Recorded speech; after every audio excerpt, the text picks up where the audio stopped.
PTI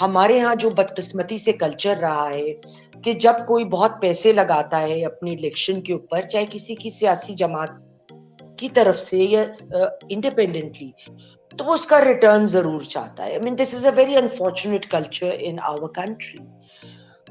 تو ان کا کیا آپ کے خیال میں، کیونکہ مختلف لوگ ہیں ہم جنرل بات تو نہیں کر سکتے، مگر ہمارے ماحول کو دیکھتے ہوئے کیا لوگ پی ٹی آئی کے جو لوگ انڈیپینڈنٹ لڑ رہے ہیں وہ اس کے بعد مختلف طرف بٹیں گے یا وہ اپنی پارٹی کی سابقہ پارٹی کی خواہش کو پورا کرنا زیادہ مناسب سمجھیں گے؟ دیکھیے یہ تو آخر میں ہر فرد ہی اپنا فیصلہ کرے گا. پی ٹی آئی کے بعض لوگ تو میرا یہ خیال ہے کہ عمران خان سے باقاعدہ یعنی ایسی محبت کرتے ہیں کہ وہ عمران خان کا ساتھ چھوڑنے کو تیار نہیں ہوں گے، لیکن بعض ایسے بھی لوگ ہیں کہ جو حقیقت پسند ہوں گے اور یہ سمجھ لیں گے کہ ہماری پارٹی کا تو کوئی مستقبل ہو سکتا ہے لیکن فوری طور پہ عمران خان صاحب کا کوئی سیاسی مستقبل نہیں ہے، تو اس لیے کوئی اور حکمت عملی بنا لو. جو اس میں اہم بات ہے وہ یہ کہ جس کو تجزیے میں کہا جاتا ہے ویریبلز، وہ چیزیں جو یقینی نہیں ہیں جن میں تبدیلی ہو سکتی ہے، وہ بہت زیادہ ہیں. مطلب یہ کہ 3 پارٹیوں کا مقابلہ یا 4 پارٹیوں کا مقابلہ ہو تو آدمی کہہ سکتا ہے بھئی یہ اتنے پرسنٹ ووٹ ہوں گے، یہ ہوگا. لیکن ایک یہ کہ اگر انہوں نے 3 دنوں کے اندر اندر کوئی پارٹی بن گئی تو پھر تو شاید ان کے جو ووٹ ہیں وہ جو خواتین اور اقلیتوں کی سیٹیں ہیں اور ان کے لیے کام آ سکیں، ورنہ وہ اس کے لیے ضائع ہو جائیں گے اگر آپ کو اس نظام پہ آپ کی توجہ کہ وہ جو پرسنٹیج ووٹ کی بیسس کے اوپر آپ کو خواتین کی اور اقلیتوں کی سیٹیں الوکیٹ ہوتی ہیں. 3 دنوں میں پارٹی جوائن کرنے میں تو یہ ہو سکتا ہے، لیکن دیکھیں اس میں بھی ایک ٹریپ ہے. وہ یہ ہے کہ اگر یہ جوائن کرتے ہیں مثال کے طور پہ مجلس وحدت المسلمین یا وہ دوسری کوئی پارٹی، اس کو استعمال کرنے کی کوشش کرتے ہیں، اس پارٹی کے بھی تو کچھ ذمہ داران آلریڈی موجود ہیں نا. دوسرے کے گھر میں آپ کرایہ دار کے طور پہ جب رہ رہے ہوں تو مالک کے مکان کے پاس کچھ نہ کچھ اختیارات بہرحال ہمیشہ ہوتے ہیں. تو یہ پی ٹی آئی کے لیے اتنا آسان اور سہل نہیں ہوگا. پی ٹی آئی کو اصل میں تو اس بات پہ غور کرنا چاہیے کہ وہ اس مقام تک پہنچے کیسے. لوگ کہتے ہیں جی عمران خان بڑے مقبول ہیں، پی ٹی آئی بڑی مقبول ہے، لیکن صرف مقبولیت تو سیاست نہیں ہوتی. مقبولیت تو مطلب یہ ہے کہ ہر سیلیبریٹی کی، ہر کھلاڑی کی، ہر فلم ایکٹر کی بہت زیادہ مقبولیت ہوتی ہے، لیکن لوگوں کو ایک سمجھداری کی حکمت عملی کے ساتھ کسی راستے پر لے کے جانا زیادہ ضروری ہوتا ہے. وہاں پی ٹی آئی بطور پارٹی کے بری طرح ناکام ہوئی ہے اور میرا یہ خیال ہے کہ اس کی مشکلات ابھی بھی ختم نہیں ہوں گی. کیا ہماری اسٹیبلشمنٹ یہ چاہے گی کہ جو اگر 30 40 50 60 جتنے بھی آزاد امیدوار منتخب ہوئے جن کی پی ٹی آئی کے ساتھ ہمدردیاں ہیں کہ وہ ایک نئی پارٹی بنا کر بیٹھ جائیں اور یہ کہ وہ پھر بھی ایک مسئلہ رہیں کیونکہ وہ ہدایات اٹک جیل سے یا اڈیالہ جیل سے ہی لیتے رہیں؟ میرا نہیں خیال اتنا آسان ہوگا. تو یہ ایک ویریبل اور بڑھ گیا ہے. ایک اور چیز ایسی ہو گئی ہے کہ جو غیر یقینی ہے، لیکن اس غیر یقینی کے وہ ممکنہ نتائج ضروری نہیں ہیں جو آپ اور میں اس وقت تصور کر سکتے ہیں. کچھ ایسے نتائج بھی ہو سکتے ہیں جو ہمارے تصور سے بعید ہوں. اچھا، ایک بڑی عجیب چیز ہوئی حقانی صاحب، جب بشرا بی بی کے خلاف بھی فیصلہ آیا تو ان کو ریگرس امپریزنمنٹ پہ گھر بھیج دیا. اب چونکہ میرے میاں نے بھی ریگرس امپریزنمنٹ کاٹی ہوئی ہے تو وہ گھر پہ تو نہیں ہو سکتی. ہاں، سمپل امپریزنمنٹ ہو سکتی ہے اگر آپ کے گھر کو سب جیل قرار دے دیا جائے. So obviously there has been a concession, a huge concession made here. مگر ہر کنسیشن کے پیچھے کوئی فری لنچ تو ہوتا نہیں ہے، تو اس کے بارے میں آپ کی کیا رائے ہے؟ Again matter of speculation. ہمیں تھوڑا سا اس میں انتظار کرنا ہوگا کہ یہ اسپیکولیشن کا کیا نتیجہ نکلتا ہے. لیکن ایک بات واضح ہے اور وہ بات واضح یہ ہے کہ جو سیاسی حالات رہے ہیں پچھلے چند مہینوں کے بلکہ پچھلے 1-1.5 سال کے، ان کو پڑھنے میں عمران خان سے شدید غلطیاں ہوئی ہیں. اور نہ صرف یہ کہ وہ سیاست کو پڑھنے میں ان سے غلطیاں ہیں، ان کو افراد کو پڑھنے میں بھی غلطیاں ہیں. انہوں نے بہت سی چیزیں جو ہیں ان کی توقع نہیں کی. اب ان کو خاور مانیکا صاحب نے ایک سرپرائز دیا, کیا بشرا بیوی بھی کوئی سرپرائز دے دیں گی؟ مجھے اس کا علم نہیں ہے, نہ میں ان سے کبھی ملا ہوں, نہ میں ان کو جانتا ہوں. مگر یہ جو آپ کا کہنا ہے کہ کوئی فری لنچ نہیں ہوتا, یقیناً کوئی بات چیت پیچھے ہو سکتی ہے, یہ ایک اسپیکولیشن ضرور ہے, اور ہو یا نہ ہو اس کا سیاسی نقصان خان صاحب کو ضرور پہنچے گا. آپ کو پی ٹی آئی اور عمران خان صاحب کا, کیونکہ میرے حساب میں اس وقت یہ دونوں باتیں مختلف بھی ہو سکتی ہیں, ان کا مستقبل کیا نظر آتا ہے؟ دیکھیں, عمران خان صاحب کا تو فوری مستقبل مخدوش نظر آ رہا ہے, فوری. لیکن سیاست میں جو آدمی مقبول ہوتا ہے, جس کے حامی ہوتے ہیں, وہ کبھی ختم نہیں ہوتا. یہ میں کئی سال سے لکھ رہا ہوں. محترمہ بینظیر بھٹو کے بارے میں لکھا تھا میں نے, نواز شریف صاحب کے بارے میں لکھا, اور اب عمران خان صاحب کے بارے میں بھی کہتا ہوں. مجھے ان سے اختلاف ہے, لیکن یہ بات اپنی جگہ ہے کہ اگر ان کے حامی ہیں تو وہ کبھی نہ کبھی دوبارہ منظم ہو کے ایک نئی پارٹی بن سکتے ہیں, یا اسی پارٹی کو لے کے آگے بڑھ سکتے ہیں. رہ گئی پی ٹی آئی, تو پی ٹی آئی صرف, پی ٹی آئی کی بدقسمتی ہے کہ پی ٹی آئی ہمیشہ صرف عمران خان اور ہم نوا تھے. کبھی بھی جیسے قوالی میں ہوتے ہیں نا کہ غلام فرید صابری اور ہم نوا, باقیوں کا کسی کا کوئی مقام بھی نہیں تھا, کوئی اہمیت بھی نہیں تھی. جہانگیر ترین صاحب پیسے وغیرہ دیتے تھے پارٹی کو, تو وہ پارٹی سے چلے گئے. اس کے علاوہ باقی سارے افراد جو ہیں وہ کوئی اہمیت بطور فرد کے اس پارٹی میں نہیں رکھتے تھے. تو اس لیے وہ پارٹی بغیر عمران خان صاحب کے ایک کمزور اینٹی ہوگی. عمران خان صاحب جب رہا ہوں گے تو تب وہ یقیناً اس پارٹی کے اندر کوئی جان دوبارہ شاید ڈال سکے. لیکن یہ حقانی صاحب, ہمارا المیہ یہ ہے کہ ہمارے ہاں جماعت اسلامی کے علاوہ جتنی بھی پارٹیاں ہیں, اگر کوئی دوسری شخصیت کی اہمیت, کسی شخص کی اہمیت ہے, تو وہ جو بانی ہے اس پارٹی کا, اس کا کوئی بیٹا ہوگا, پوتا ہوگا, پوتی ہوگی, بیٹی ہوگی, نواسی, جو لوگ انتھک محنت بھی کرتے ہیں اپنی پارٹی کے لیے, ان کو وہ لیول کبھی اچیو نہیں ہوگا کہ وہ ہیڈ کریں پارٹی. ایسا کیوں ہے؟ ہم اپنی پارٹی کو ایک صحیح ڈیموکریٹک نارمز پہ یہ تو کیوں نہیں بنا پا؟ یہ دنیا بھر میں ایک پرابلم بنتا چلا جا رہا ہے. سیاست کے حوالے سے متوسط طبقے کے پڑھے لکھے لوگ سیاست کو اوائڈ کرتے ہیں. مرکزی سطح پر نہیں, لیکن ریاستی سطح پر اگر آپ دیکھیں تو انڈیا میں بھی ایسا ہی ہے. چھوٹی چھوٹی فیملی ڈائنیسٹیز ہیں, وہی چند خاندان ہیں, وہ رہتے ہیں. پاکستان کی بنیاد سے بھی اگر دیکھا جائے, جب پاکستان کی بنیاد رکھی جا رہی تھی تو اس وقت بھی بعض بڑی مشہور فیملیز تھیں جنہوں نے کردار ادا کیا. اس کے لیے قوم کا جو سیاسی کلچر ہے وہ بدلنا ہوگا. وہ بدلنے میں بہت وقت لگے گا. میں نے پچھلے دنوں ایک مضمون لکھا تھا کہ ہمیں یعنی جمہوریت اگر ہمیں چاہیے تو ہمیں جمہوریت کے لیے جمہوری سوچ بھی پیدا کرنی ہوگی. ہمارے ہاں جمہوری سوچ کہاں ہے؟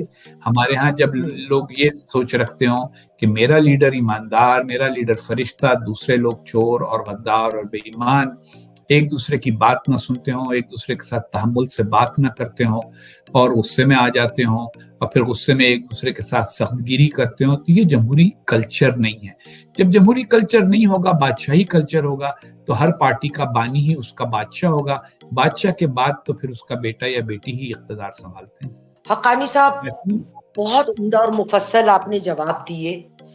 آپ کی تشریف آوری کا بے حد شکریہ. آئی ایم پرسنلی گریٹفل سر, کیونکہ مجھے پتا ہے آپ انشاءاللہ ہوتی رہے گی. انشاءاللہ, کیونکہ مجھے پتا ہے آپ لوکل میڈیا میں ذرا انٹرویو نہیں دیتے ہیں. میں بہت شکر گزار ہوں آپ. خواتین و حضرات, آپ لوگوں کو اگر پروگرام پسند آیا ہو, شیئر کریں, لائک کریں, کمنٹ باکس میں کمنٹ دینا نہ بھولیں. چینل اور پروگرام یاسمین آفتاب علی کے ساتھ کو ضرور سبسکرائب کریں. خدا حافظ.